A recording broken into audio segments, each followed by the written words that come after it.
Mon nom est Marc, j'ai 31 ans et jusqu'à récemment, je pensais avoir ma vie toute tracée. J'ai toujours été un gars plutôt simple, sans ambition folle ni drames excessifs. J'ai un emploi stable en tant que développeur de logiciels, une maison agréable dans un quartier tranquille de Lyon, et jusqu'à il n'y a pas si longtemps, je pensais avoir un mariage solide avec une femme que j'aimais sincèrement. Sophie et moi nous sommes rencontrés il y a environ 8 ans, et avec le recul, ça me semble une éternité. J'avais 23 ans, fraîchement diplômé, à mon premier emploi, et honnêtement, assez perdu dans la vie. Elle avait 22 ans et travaillait comme assistante dans une agence de marketing, cherchant encore sa voie professionnelle. Pour la petite histoire, elle n'a jamais vraiment trouvé et est devenue femme au foyer.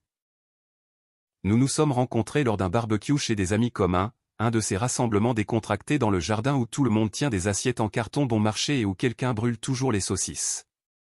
C'est elle qui m'a abordé, avec une blague sarcastique sur le fait que j'avais l'air de planifier ma fuite. Je ne me souviens même plus de ma réponse, mais elle a ri et d'une manière ou d'une autre, nous avons fini par discuter le reste de la soirée. À partir de ce moment-là, les choses sont allées assez vite.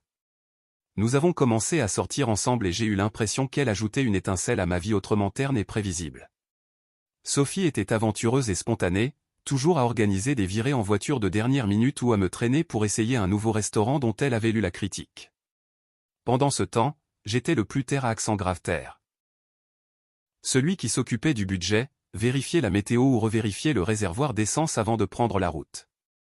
Ça marchait, ou du moins, c'est ce que je croyais. Nous nous complétions. Elle apportait de l'excitation dans mon monde et je lui donnais un sentiment de stabilité qu'elle disait n'avoir pas eu dans ses relations passées. Le tournant. 3 ans après le début de notre relation, nous avons décidé de nous marier. Le mariage était petit, juste la famille et les amis proches. Aucun de nous ne venait de famille riche, donc pas de grande salle de bal ni de traiteur chic, mais ça n'avait pas d'importance. Après le mariage, nous avons commencé à construire notre vie ensemble. Nous avons acheté une petite maison de 2 chambres dans une banlieue tranquille de Nantes, pas l'endroit le plus chic, mais elle avait du potentiel. Pour la plupart, les choses semblaient stables. J'allais travailler, rentrais à la maison et Sophie était généralement dans la cuisine ou affalée sur le canapé, son téléphone à la main. Elle me racontait ses journées où elle travaillait dans le marketing à l'époque, donc il y avait toujours des histoires avec des clients ou des collègues et j'écoutais. C'était notre dynamique, elle était la bavarde, celle qui avait toutes les histoires, et j'étais l'auditeur. Nous n'avions pas d'enfants, mais c'était une décision mutuelle. Sophie n'était pas pressée, et honnêtement, moi non plus. Nous voulions tous les deux attendre d'être plus stables financièrement et prêts pour cette grande étape. On avait l'impression d'être sur la même longueur d'onde pour la plupart des choses. Avec le recul, cependant, je me demande si je ne me suis pas trop confortablement installé. Il est facile de tomber dans des routines, surtout quand la vie semble stable. Je me levais, j'allais travailler, je rentrais à la maison, et je répétais. Nous avions nos soirées en amoureux, bien sûr, généralement un dîner dans l'un de nos endroits préférés ou un film, mais je suppose que j'ai cessé de remarquer les petites choses. Comme le fait que Sophie semblait s'épanouir grâce à l'attention. Ce n'était pas une mauvaise chose, du moins pas au début. C'est le genre de personne qui peut illuminer une pièce, et les gens sont naturellement attirés par elle. Je crois que j'ai commencé à prendre cela pour acquis, supposant que son énergie et sa chaleur étaient juste une partie constante de notre vie ensemble. À l'époque, je ne m'inquiétais pas. Je pensais que nous étions solides. Bien sûr, nous avions nos disputes de temps en temps, quel couple n'en a pas? La plupart du temps, c'était à propos de choses stupides, comme moi oubliant de sortir la poubelle ou elle laissant ses chaussures partout dans la maison. Rien de grave. Mais il y a une chose avec les relations. Elles peuvent paraître parfaites en surface pendant que des fissures se forment silencieusement en dessous. Et si vous ne faites pas attention, ces fissures peuvent s'étendre jusqu'à ce que toute la fondation commence à s'effriter. Je ne l'ai pas vu venir, pas à ce moment-là en tout cas. Je pensais que nous construisions quelque chose de fort, quelque chose qui durerait. Mais parfois, la vie a sa propre façon de vous montrer à quel point vous vous trompez. L'arrivée de Julien. Il y a 2 ans, nos vies ont eu un nouveau personnage, Julien. Julien a emménagé à côté après que les anciens voisins, un couple âgé, aient vendu leur maison et soient partis vivre sous le soleil de la Côte d'Azur. Il avait environ 28 ans à l'époque, plus jeune que la plupart des habitants du quartier. C'était un entraîneur personnel, en pleine forme, confiant et honnêtement un peu trop beau pour son propre bien. Il avait ce genre de physique qui faisait que les gens se retournaient, comme s'il venait de sortir d'un film d'action. Dès qu'il a emménagé, Julien était difficile à ignorer. Pas seulement à cause de son apparence, mais parce qu'il était toujours dehors à faire quelque chose, laver sa voiture, tondre la pelouse, installer une barre de traction dans son jardin. Il y avait toujours une raison pour qu'il soit torse nu. Il n'a pas fallu longtemps pour qu'il devienne le sujet de conversation du quartier. Sophie l'a remarqué tout de suite. Comment aurait-elle pu ne pas le faire? La première fois que nous avons officiellement rencontré Julien, c'est quand il est venu se présenter alors que nous étions dans le jardin un samedi matin. Il était amical, le genre de gars qui pouvait charmer n'importe qui. Sophie a entamé une conversation avec lui presque instantanément, lui demandant d'où il venait, ce qu'il faisait comme travail et s'il aimait le quartier. Je me souviens être resté là, souriant et acquiesçant, à peine capable de placer un mot pendant qu'ils discutaient comme de vieux amis.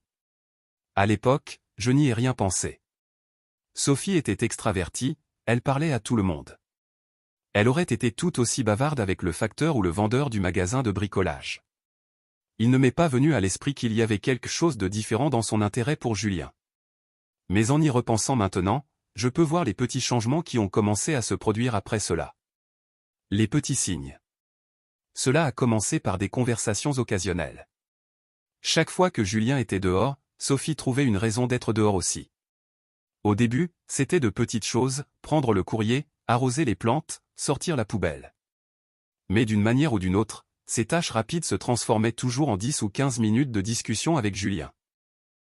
Une fois, je suis rentré du travail et je les ai trouvés en train de parler dans l'allée.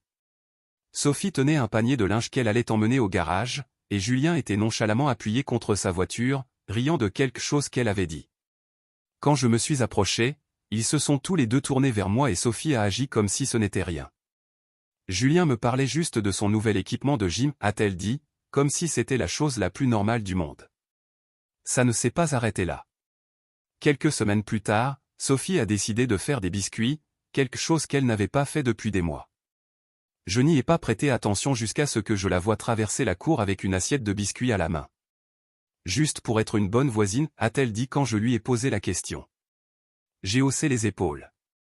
Ce n'était pas inhabituel pour Sophie de faire des choses comme ça, elle avait déjà apporté des brownies à d'autres voisins. Mais ensuite, il y a eu la fois où elle a acheté un nouvel ensemble de vêtements de sport, des leggings moulants et un haut assorti, pas le genre de choses qu'elle portait habituellement. Je lui ai posé la question et elle m'a dit qu'elle pensait reprendre le jogging. Tu sais, pour me remettre en forme, a-t-elle dit. Je n'ai pas posé d'autres questions. Sophie avait déjà eu des phases de remise en forme où elle s'enthousiasmait pour l'entraînement pendant un mois ou deux, puis perdait tout intérêt. Mais cette fois, son timing était pratique. Vous voyez, Julien faisait du jogging presque tous les matins. Je le voyais dehors, écouteurs dans les oreilles, faisant des tours de pâté de maison. Et, bien sûr, Sophie a décidé que sa nouvelle routine de jogging commencerait exactement à la même heure que Julien. Un matin, je les ai surpris en train de discuter sur le trottoir alors que je partais travailler. Sophie s'étirait et Julien lui montrait une sorte de technique pour éviter les périostites. Je n'ai rien dit, j'ai juste fait un petit signe de la main et je suis parti en voiture. Mais quelque chose dans la scène m'est resté en tête. C'est à peu près à ce moment-là que j'ai commencé à remarquer les changements dans les habitudes téléphoniques de Sophie. Elle avait toujours été accro à son téléphone, défilant sur les réseaux sociaux, envoyant des SMS à ses amis. Mais maintenant, elle semblait sur ses gardes. Il y a eu quelques fois où je suis entré dans la pièce et elle a rapidement verrouillé son écran ou retourné son téléphone, comme si elle ne voulait pas que je le voie. Un soir, j'ai remarqué qu'elle faisait défiler Instagram et quand j'ai jeté un coup d'œil, j'ai vu le nom de Julien en haut de l'écran. Elle a rapidement balayé, mais j'en ai vu assez pour savoir qu'elle regardait son profil. Quand je lui en ai parlé, elle a balayé ça du revers de la main. Je regardais juste ses publications de fitness, a-t-elle dit, il a de bons conseils d'entraînement. Je voulais la croire, alors j'ai laissé tomber. Mais les petites choses continuaient de s'accumuler. Une autre fois, je travaillais dans le garage quand j'ai entendu des rires venant du jardin. Je suis sorti pour voir Sophie et Julien près de la clôture, riant de quelque chose. Sophie tenait un verre de thé glacé et Julien gesticulait de façon animée en racontant une histoire. Quand Sophie m'a vu, elle a fait un signe de la main comme si rien n'était anormal. Julien me racontait juste un truc drôle qui s'est passé à sa salle de sport, a-t-elle dit plus tard quand je lui ai posé la question. cela commençait à devenir étrange. Je ne veux pas paraître paranoïaque, mais on sait quand quelque chose ne va pas. Il y avait cette nouvelle énergie dans la façon dont Sophie parlait de Julien. Elle mentionnait nonchalamment des choses qu'il avait dites ou faites, comme Julien pense à prendre un chien ou Julien a recommandé ce super shake protéiné. Ce n'était pas ce qu'elle disait, c'était la façon dont elle le disait. Et puis il y avait les regards, vous savez le genre. Quand nous étions dehors et que Julien était dans les parages, je surprenais Sophie en train de jeter de petits regards dans sa direction. C'était subtil, mais une fois que vous commencez à le remarquer, vous ne pouvez plus ne pas le voir. À ce moment-là, je n'avais encore rien dit. Une partie de moi ne voulait pas croire qu'il y avait de quoi s'inquiéter. Je faisais confiance à Sophie. Nous étions ensemble depuis des années et je pensais que nous avions une bonne relation. Mais une autre partie de moi, celle qui ne pouvait ignorer le schéma, commençait à se poser des questions. J'ai décidé de garder le silence pour l'instant, mais j'ai commencé à prêter plus d'attention. Si quelque chose se passait, il fallait que je le voie par moi-même. La révélation. C'était un samedi matin, et je me souviens clairement parce que ça a commencé si normalement. Je me suis levé tôt, comme d'habitude, je me suis préparé une tasse de café et je me suis assis à la table de la cuisine, parcourant les nouvelles sur mon téléphone. Sophie était encore au lit, ce qui n'était pas inhabituel. Elle aimait ses matinées paresseuses, surtout le week-end.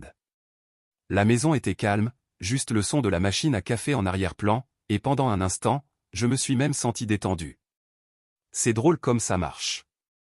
On pense que tout va bien parce qu'on n'a aucune idée de ce qui va arriver. Sophie est entrée dans la cuisine environ 1 heure plus tard. Elle était en pyjama, les cheveux encore en bataille, tenant son téléphone dans une main et se frottant les yeux de l'autre. Elle s'est assise en face de moi à table et j'ai tout de suite su que quelque chose n'allait pas.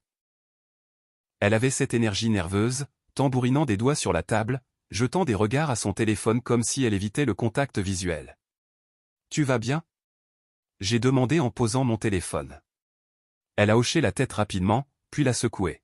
« En fait, non » a-t-elle dit en laissant échapper un profond soupir.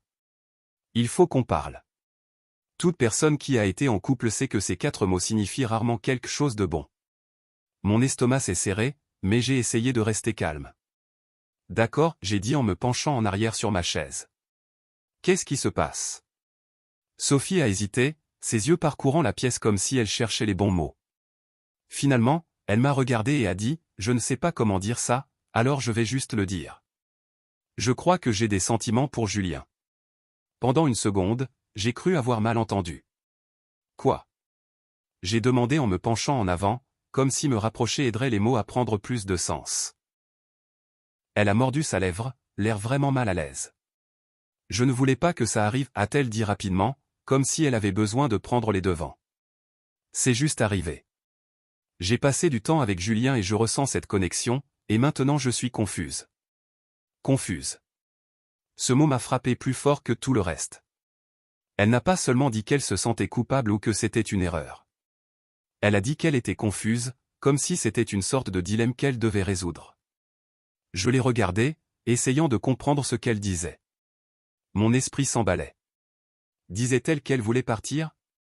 Demandait-elle le divorce? Essayait-elle de se confesser et de passer à autre chose? Je ne pouvais pas le dire, et ça rendait les choses encore pires. Alors, qu'est-ce que ça veut dire? J'ai demandé finalement. Tu dis que c'est fini entre nous? Sophie a secoué la tête rapidement. Non, pas nécessairement, a-t-elle dit. Je ne sais pas ce que je veux en ce moment. Je t'aime, Marc, je le fais. Mais je n'arrête pas de penser à lui et j'ai besoin de comprendre ce que ces sentiments signifient. J'ai eu l'impression que le sol s'était dérobé sous mes pieds. Nous étions ensemble depuis des années, nous avions construit une vie ensemble, et maintenant elle me disait qu'elle n'était plus sûre de vouloir être avec moi. C'était surréaliste. J'ai pris une profonde inspiration, essayant de garder ma voix stable. Alors, qu'est-ce que tu dis? Tu veux prendre une pause? Elle a hésité, puis a hoché la tête. En quelque sorte, a-t-elle dit. J'ai besoin de temps pour comprendre les choses. Je pensais que je pourrais passer un mois avec Julien pour voir s'il y a quelque chose de réel là-bas. Si ça ne marche pas, alors nous pourrons nous concentrer sur nous. J'ai cligné des yeux, complètement sidéré par son audace. Tu es sérieuse? J'ai dit, sans même que ce soit une question. Sophie a hoché la tête, ses yeux implorants. Je sais que ça a l'air fou, mais je ne veux pas jeter ce que nous avons sans être sûr. Je ne veux pas vivre avec des regrets, tu sais. Regrets. Ce mot est resté coincé dans ma tête comme une écharde. Elle parlait de regrets comme si c'était elle qui risquait tout, comme si mes sentiments étaient secondaires par rapport à sa vie à elle. Je suis resté assis là, la regardant, un mélange de colère et d'incrédulité bouillonnant sous la surface.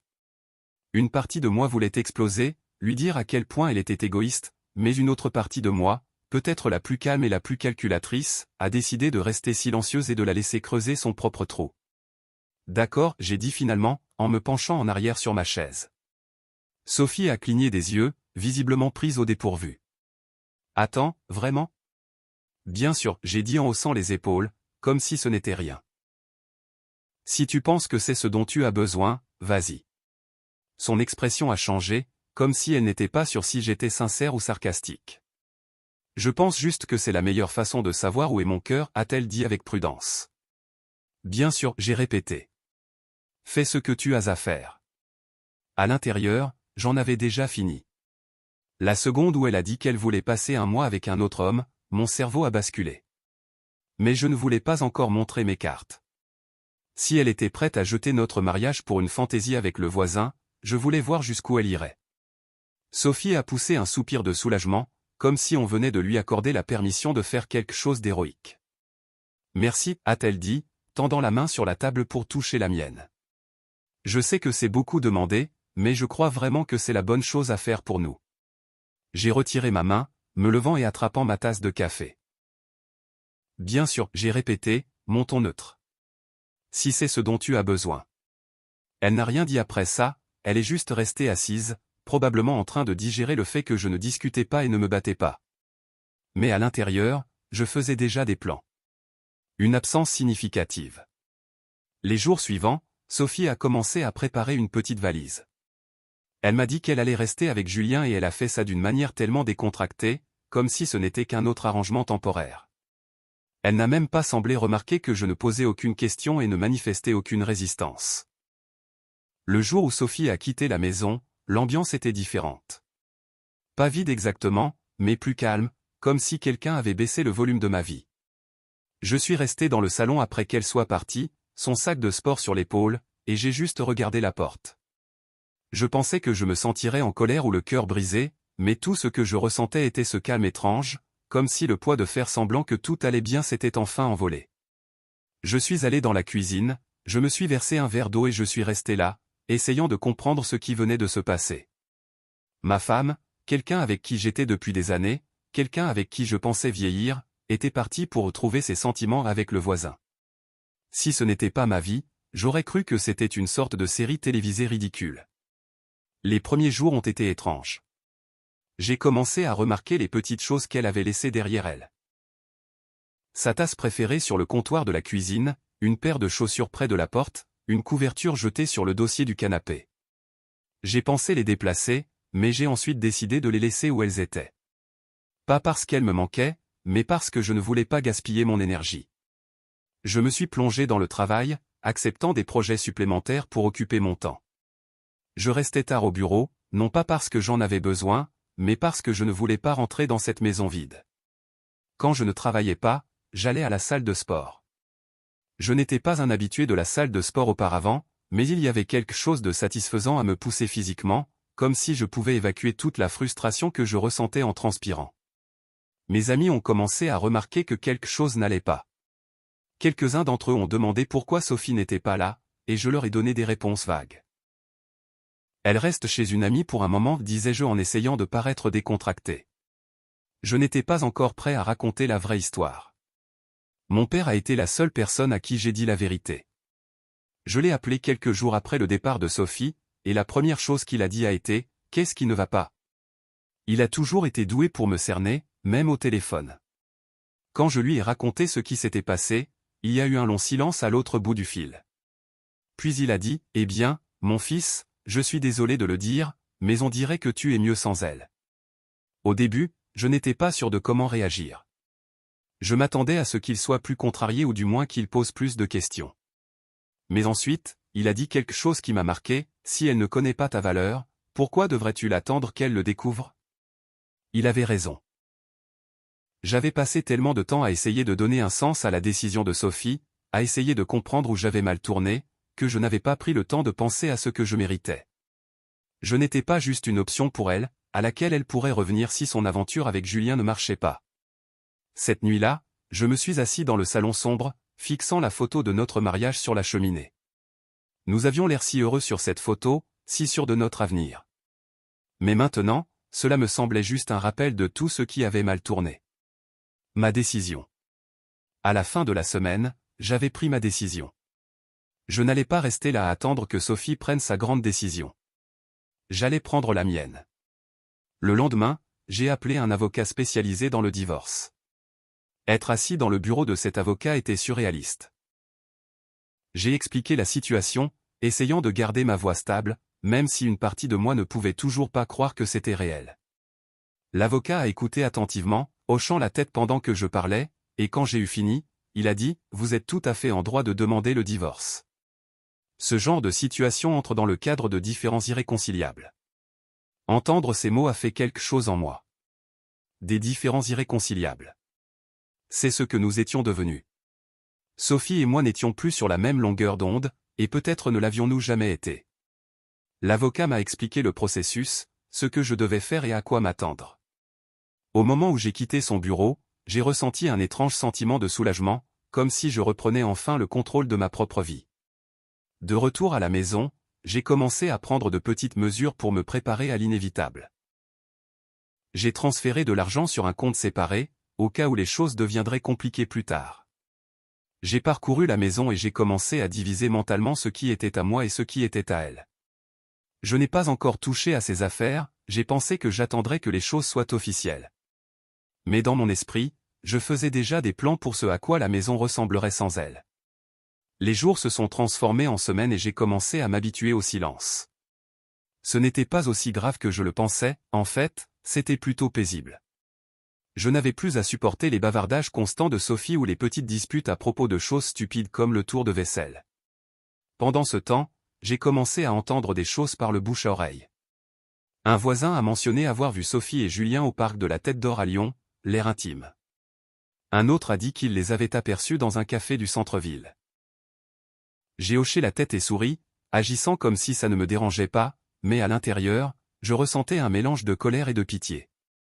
Colère parce qu'elle avait jeté tout ce que nous avions pour une aventure avec un gars qui ne resterait probablement pas, pitié parce que je savais que ça ne finirait pas bien pour elle. Julien ne me semblait pas le genre à s'installer, et Sophie allait le découvrir à ses dépens. Le retour. Au bout de la 3e semaine, j'avais cessé de vérifier mon téléphone pour les messages de Sophie. Je me suis dit que si elle voulait parler, elle me contacterait. Mais je ne retenais pas mon souffle. J'en avais marre de l'attendre. Un soir, alors que je nettoyais le garage, j'ai trouvé une boîte de vieilles photos de quand Sophie et moi nous étions rencontrés pour la première fois. Pendant un instant, j'ai ressenti un pincement au cœur, me rappelant à quel point nous avions été heureux à l'époque. Mais ensuite, j'ai pensé à tous les petits signaux d'alerte que j'avais ignorés au fil des ans, toutes les fois où j'avais fait passer ses besoins avant les miens sans même m'en rendre compte. J'ai fermé la boîte et je l'ai repoussée. Je n'avais pas besoin de ces souvenirs. C'était presque un mois jour pour jour quand Sophie a décidé de faire son grand retour. Je n'avais pas eu beaucoup de nouvelles d'elle pendant son petit essai avec Julien. Les quelques SMS qu'elle m'avait envoyés étaient vagues au mieux, « J'espère que tu vas bien » ou « On en parlera quand je serai de retour ». Elle n'a même pas essayé de me donner des nouvelles ou de faire semblant d'être tiraillée par sa décision. C'était comme si elle m'avait déjà rayé de sa liste en tant que plan B. À ce stade, je m'en fichais. Je n'attendais pas devant la porte en espérant qu'elle revienne à la raison. Je ne faisais pas les 100 pas dans la maison en me demandant ce qu'elle et Julien faisaient. J'avais demandé le divorce et mon avocat avait déjà commencé à rédiger les documents. En ce qui me concernait, le mariage était terminé. Mais je ne lui ai pas dit ça, pas encore. Quand elle a franchi la porte, c'était comme si rien n'avait changé pour elle. Elle avait son sac sur l'épaule, ses cheveux parfaitement coiffés, et cette expression confiante sur son visage, comme si elle revenait de vacances et s'attendait à ce que je déroule le tapis rouge. « Salut » a-t-elle dit en posant son sac près de la porte. « Je suis de retour. » J'étais assis sur le canapé, zappant les chaînes, et j'ai à peine levé les yeux. Bienvenue, j'ai dit en gardant un ton neutre.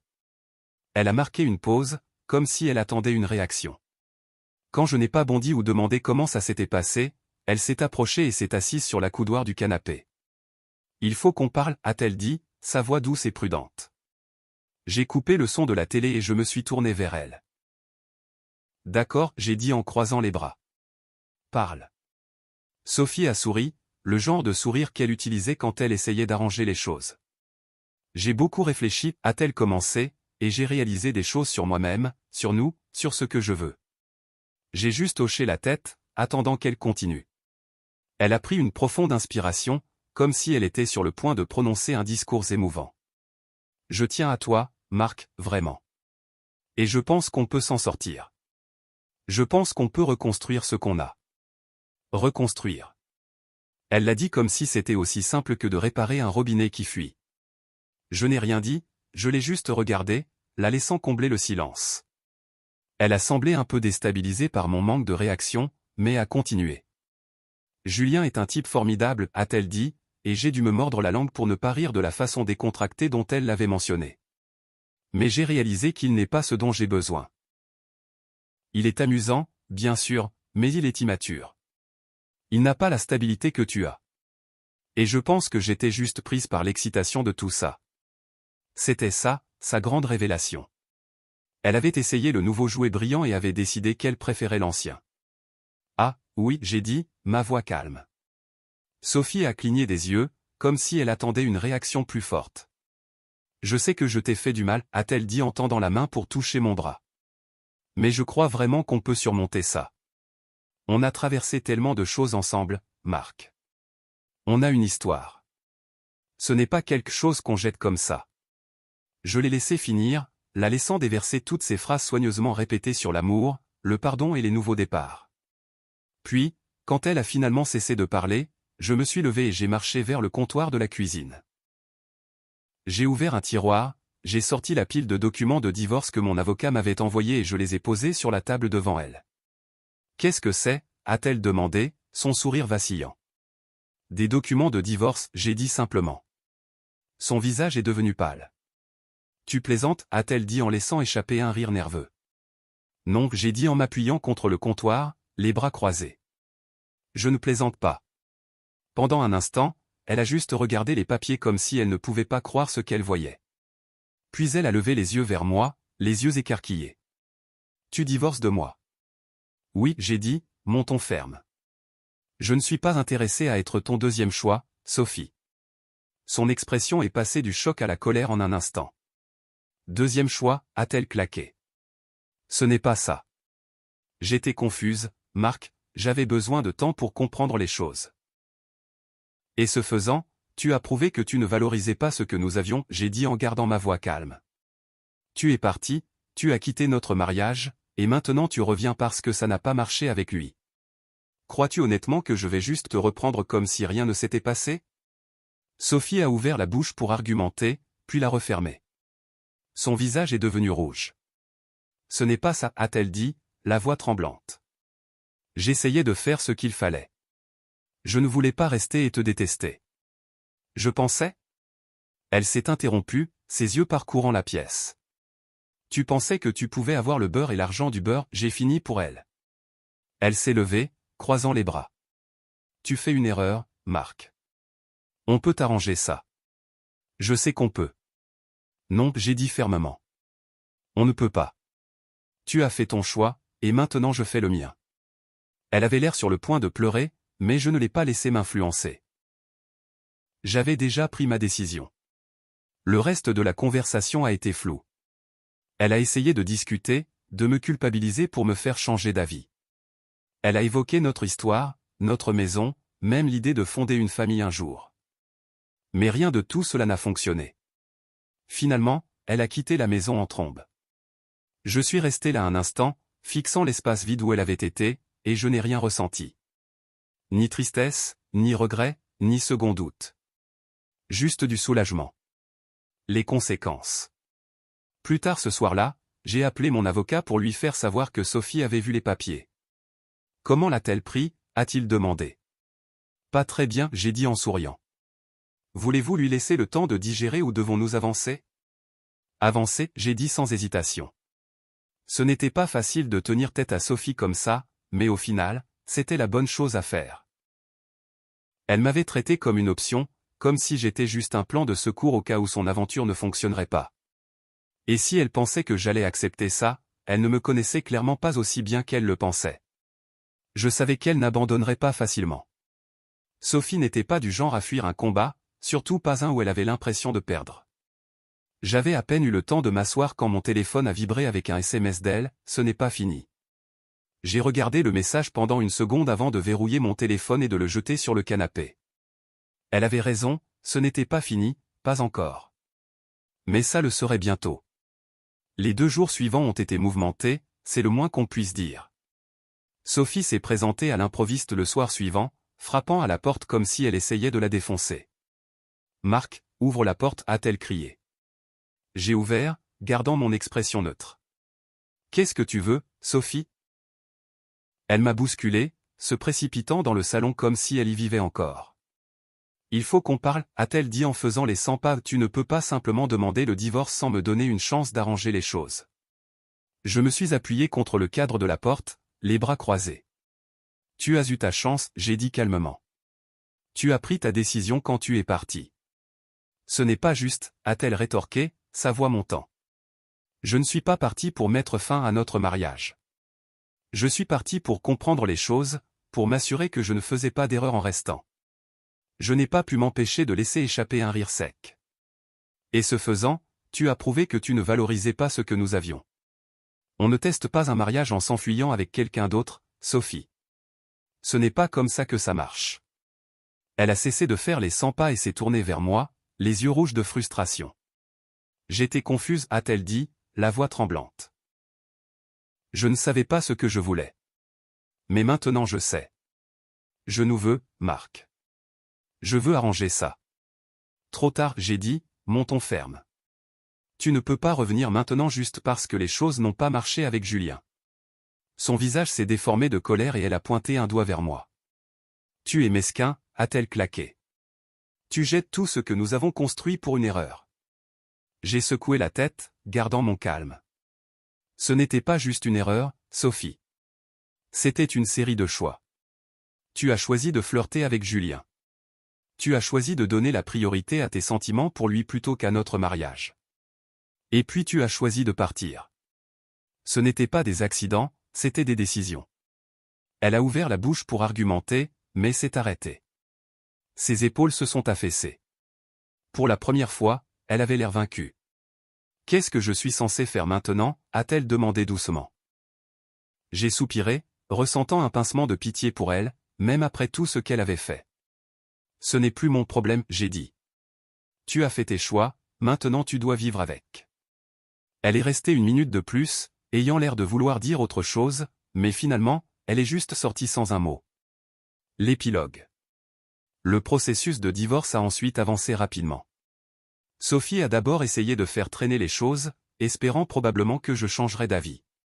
Elle a même tenté de jouer la victime auprès de nos amis communs, leur disant que j'étais froid et impitoyable.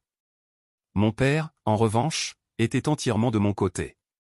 Quand je l'ai mis au courant de la situation, il a laissé échapper un sifflement bas. « Elle a du culot » a-t-il dit, « mais je suis fier de toi, mon fils. » Tenir bon n'est pas facile, mais c'est la bonne chose à faire. Les tentatives de Sophie pour gagner du temps ne l'ont pas menée très loin. Mon avocat était astucieux, et les preuves de son départ pour Julien ont rendu les choses assez claires. Elle a essayé de demander une pension alimentaire, prétendant qu'elle avait sacrifié sa carrière pour le mariage, mais le juge n'y a pas cru. Au final, nous avons trouvé un accord équitable. Elle a obtenu une petite somme d'argent et une partie des meubles qu'elle avait choisis, mais j'ai gardé la maison et la majeure partie de mes économies. Ce n'était pas parfait, mais c'était mieux que ce à quoi je m'attendais. L'audience finale a été douce amère. Être assis dans cette salle d'audience, signant les documents qui mettraient officiellement fin à notre mariage, m'a semblé surréaliste. J'ai jeté quelques regards à Sophie. Elle avait l'air fatiguée, comme si elle n'avait pas dormi depuis des jours. Son avocat lui a tendu un stylo et pendant un instant, j'ai cru qu'elle n'allait pas signer. Mais finalement, elle a griffonné son nom en bas de la page, scellant l'accord. Après l'audience, elle s'est approchée de moi dans le couloir. « Marc » a-t-elle dit doucement, sa voix à peine un murmure. « Je suis désolé pour tout. » Je l'ai regardé, essayant de revoir la personne dont j'étais tombé amoureux toutes ces années, mais tout ce que je voyais était quelqu'un que je connaissais autrefois. « Je sais » j'ai dit, mais les excuses ne réparent pas ça. Ses yeux se sont remplis de larmes et elle a tendu la main comme pour me serrer dans ses bras, mais j'ai reculé. « Prends soin de toi, Sophie » j'ai dit en me retournant et en m'éloignant. De temps en temps, j'entendais des bribes d'informations sur Sophie par le bouche-à-oreille. Julien était apparemment passé à quelqu'un d'autre peu de temps après qu'elle soit revenue vers moi. Elle vivait maintenant chez un parent, essayant de trouver ses prochaines étapes, comme l'a dit un ami commun. Je ne ressentais aucune satisfaction à entendre parler de ses difficultés, mais je ne la plaignais pas non plus. Elle avait fait ses choix et maintenant elle en vivait les conséquences. Un jour, je l'ai croisée au supermarché. Nos regards se sont croisés un bref instant et j'ai pu voir la culpabilité écrite sur son visage. Elle m'a fait un petit signe de la main maladroit, mais j'ai juste hoché la tête et je suis passé devant elle. Il n'y avait plus rien à dire. Avec le recul, je ne regrette pas la façon dont j'ai géré les choses. Sophie pensait qu'elle pouvait avoir le beurre et l'argent du beurre, qu'elle pouvait partir, explorer ses sentiments pour quelqu'un d'autre et revenir vers moi quand ça ne marcherait pas. Mais la vie ne fonctionne pas comme ça. J'ai beaucoup appris sur moi-même à travers ce processus. Je sais maintenant que je mérite quelqu'un qui me valorise, quelqu'un qui ne me voit pas comme une option de repli. Et si cette personne est là, tant mieux. Sinon, ça va aussi. Pour l'instant, je me concentre juste sur la reconstruction de ma vie, à mes conditions. L'essai de Sophie avec Julien a peut-être été son idée de trouver la clarté, mais pour moi, ça a été le début de ma propre libération.